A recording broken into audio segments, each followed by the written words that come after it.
Horton Hears a Who. The day of the speck in the jungle of Nool, where the breezes blew cool, and dragonflies darted through pond and through pool, where vines curled like ribbons and trees reached the sky, lived Horton the elephant. Gentle and shy, he splashed every morning with trunks full of play. He greeted the sunrise that shimmered each day. He helped tiny turtles climb back to the shore, and whispered to beetles, "Don't fight anymore." Then something came floating, so light, so unclear, it tickled his trunk and flew close to his ear. It shimmered like starlight, then danced through the blue, and Horton stopped splashing and whispered, "Achoo!" He blinked and he stared at that glittering mote. He felt something moving, as small as a note. A whisper so quiet, so faint, yet so true, floated softly. "Please help us. We're counting on you." "Who said that?" asked Horton. "Now where could you be? I heard you quite clearly, though no one I see."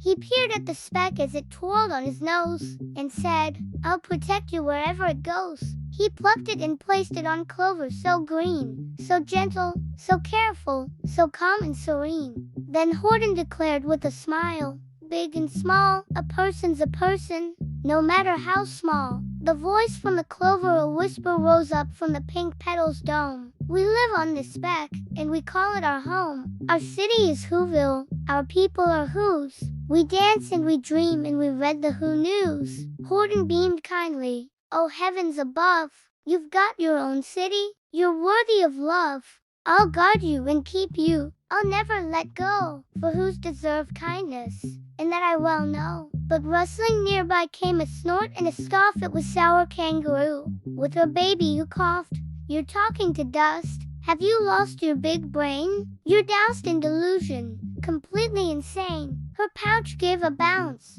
and her baby chimed too. "Talking to nothings? That's silly of you." But Horton stood firm. He was calm and polite. "I know what I heard, and I know I am right. There are little people who live on this speck, and they're counting on me to keep them in check." But Kangaroo sneered, "Well, prove you're a fool. You're making up stories that frighten the school." The fish in the river all splashed with a grin. The monkeys all giggled from branches so thin. Yet Horton just smiled with his trunk held up high.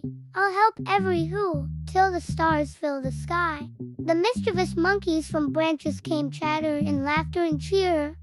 The Wickersham brothers swung wildly near. "We'll take his small clover," they cackled with glee, "and toss it away in the tall clover sea." "Stop!" Horton cried loudly. "Don't hurt them, I plead." But off went the monkeys at terrible speed. They tumbled and twirled, and they flung the poor speck right over the valley and down by the deck, through bushes and thickets and tall clover mounds.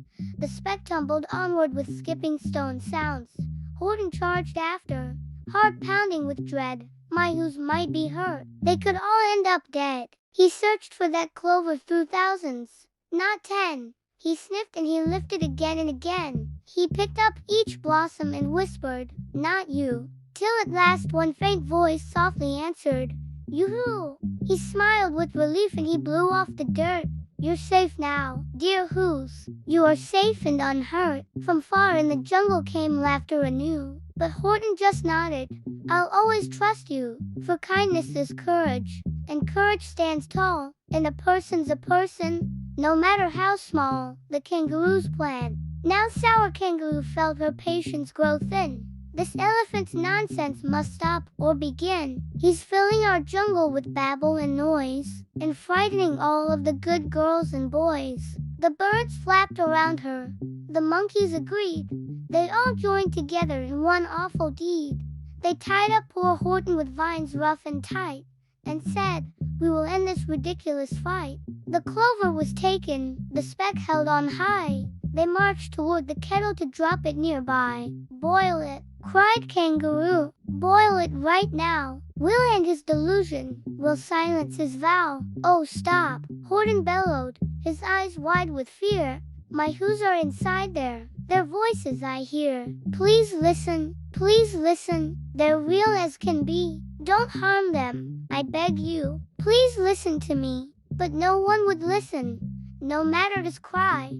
They laughed as they carried the clover on high.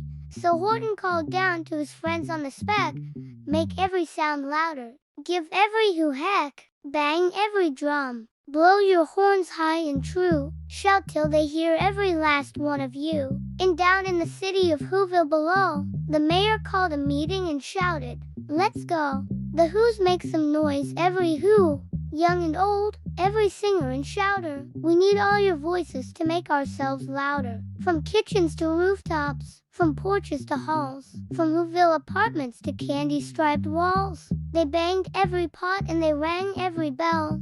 They hollered and howled with all they could yell. The Whoville band blared, the Who choir sang high. Their echoes reached upward to Horton's kind eye. But up in the jungle, no creature could hear. Their laughter rolled louder than Horton's own terror. Oh please, Horton pleaded, they've got to yell more. Their world depends on the strength of their roar. The mayor looked around with despair in his glance. Is everyone shouting? This might be our chance.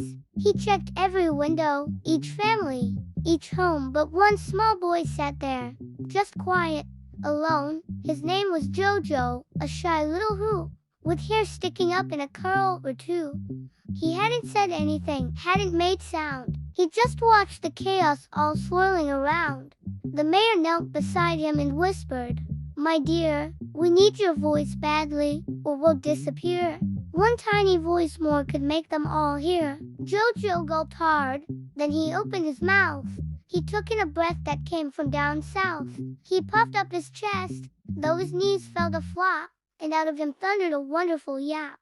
The sound that saved Whoville, that single yap, leapt from Whoville's grand square. It shot through the sky and it shimmered in air. It wiggled and wobbled and whistled right through, till Horton could hear it so clear and so true. Then everyone froze, the whole jungle grew still. The breeze held its breath by the vine-covered hill. For faint, but distinct, from that small clover bloom, came a chorus of Who's singing out through the gloom. "We are here, we are here, we are here," sang the crowd. Their voices rose upward, strong, tiny, and proud, and all of the animals gasped in surprise. They'd heard the small Who's with their very own eyes. The kangaroo blinked and she trembled a bit. Her baby popped out and said, "Mama, that's it. There really are Who's. I can hear them. They're true." And Kangaroo nodded, "Yes, I hear them too." Then softly she murmured, "Oh Horton, forgive. We doubted your word, but the Who's truly live. From now on we'll help you protect what is small. A person's a person, no matter at all." They freed Horton's bindings. They danced all around. They placed his sweet clover back safe on the ground. The monkeys applauded. The fish splashed along. The jungle burst forth in a victory song. Horton stood smiling with pride in his chest. "I did what I promised. I gave them my best. For kindness," he said, "doesn't look at one size. It listens to hearts and it opens its eyes." He tucked the small clover beside a cool spring, where sunlight and flowers made circles of ring. He whispered, "Dear Who's, rest easy tonight. You're safe and you're loved till the morning is bright."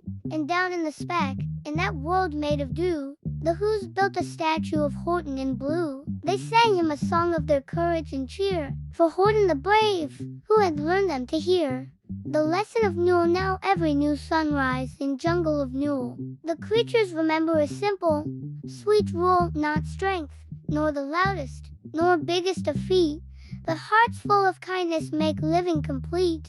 When breezes blow softly through lilies and vines, you might hear the echo of tiny Who chimes. They whisper a truth that forever rings true, that small things matter, in me and in you. And Horton still listens with ears open wide to voices of those that the rest may deride. He smiles when he hears one faint little call, for a person's a person no matter how small.